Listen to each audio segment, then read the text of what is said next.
Hi hello అండి, welcome to సుబ్బువన్. ఇప్పుడు మనము దొండకాయ పచ్చడి చేసుకుందాము. పండిన వాటితోని చాలా చాలా బాగుంటుంది.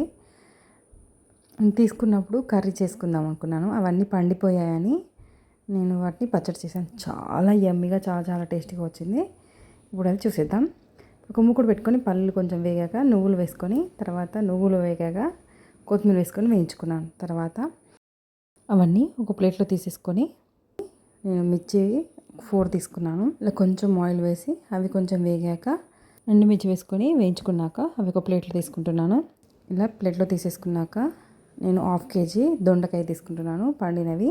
స్పూన్ ఆయిల్ వేసుకొని దొండకాయలన్నీ అందులో వేసేసుకుందాం. మూకుల్లో వేసుకొని కలిపేసుకుందాం. ఇలా కలుపుకున్న తర్వాత కొంచెం సేపు వేగాక ఒక 3 స్పూన్స్ సాల్ట్ వేసుకుంటున్నాను. ఇలా వేసాక మొత్తం ముక్కలు పట్టేలాగా కలుపుకోవాలి. ఇవి ఒక 5 minutes వరకు వేయించుకున్న తర్వాత ఒక 2 టమాటాలని తీసుకుంటున్నాను. వీటిని కూడా కలుపుకొని ఒక 5 minutes వరకు మూత పెట్టేసుకుందాం. ఇలా మూత పెట్టేసుకొని మూత తీసుకున్నాక నేను చిన్న నిమ్మకాయ అంతా చింతపండు తీసుకుంటున్నాను, వేసుకొని కలిపేసుకుందాం. ఇప్పుడు దొండకాయలు ఉడికిపోయాయి. ఇవన్నీ ఒక ప్లేట్లో తీసేసుకుందాం.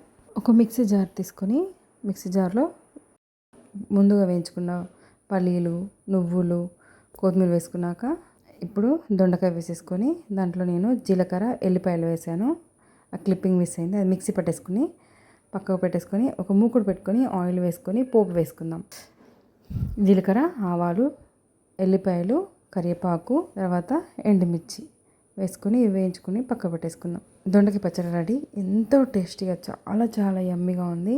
పుల్ల పుల్లగా చాలా చాలా బాగుంది. మీరు కూడా ట్రై చేసి కామెంట్లో చెప్పండి. Subscribe to my YouTube channel సుబ్బువన్.